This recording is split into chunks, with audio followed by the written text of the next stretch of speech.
ఇవాళ స్పష్టంగా అర్థమైపోయింది కదా. నర్సాపూర్ సబ్ స్టేషన్లో లాగ్ బుక్ చూస్తే 12 గంటల కరెంటే వస్తుంది, చెప్పుడు 24, ఇచ్చుడు 12. ఈ అధికారి మీద చర్య తీసుకోవడం తప్పు. నువ్వు మళ్ళా పాపం ఇక్కడ లైన్ మెన్ సస్పెండ్ చేసుడో ఏఈని సస్పెండ్ చేయడం కాదు. నువ్వు మీదికెళ్ళి కరెంట్ ఇస్తే అని ఏడా అయింది.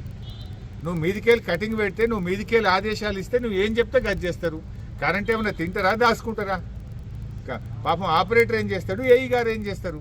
ఏఈ గారైనా ఆపరేటర్ గారైనా మీదికెళ్ళి ఎంత వస్తే గత రైతులకు ఇస్తారు. నువ్వు మేము వచ్చి చూసినామని చెప్పి లైన్ మెన్నో ఏఈల మీద చర్యలు తీసుకోవడం కాదు. ఎందుకంటే ఏమైంది, మేము ఆడ ట్రాక్టరు చిప్పల్తుర్తికి పోయి ఆడ ట్రాక్టర్ మూలకు పడి ఉన్నది, గ్రామ పంచాయతీలో డీజిల్ లేదని చెప్పిర్రు వాళ్ళు. పాపం డీజిల్ లేదంటే నువ్వు పంచాయత్ సెక్రటరీకి సస్పెండ్ చేస్తే, నువ్వు మీదికెళ్ళి పైసలు ఇచ్చినాక డీజిల్ పోయారా, ట్రాక్టర్ నడపరా? నువ్వు మీదికెళ్ళి కరెంట్ ఇచ్చినాక ఆపరేటర్ ఏమైనా దాచుకుంటాడా కరెంటు? బరాబర్ రైతులకు ఇస్తాడు. నువ్వు మీదికెళ్ళి బంద్ పెడుతున్నావు. కింద చిన్న చిన్న అధికారుల మీద చర్యలు తీసుకోవడం కాదు, నిజాయితీగా 24 గంటల కరెంటు రైతులకు ఇవ్వాలని డిమాండ్ చేస్తున్నావు.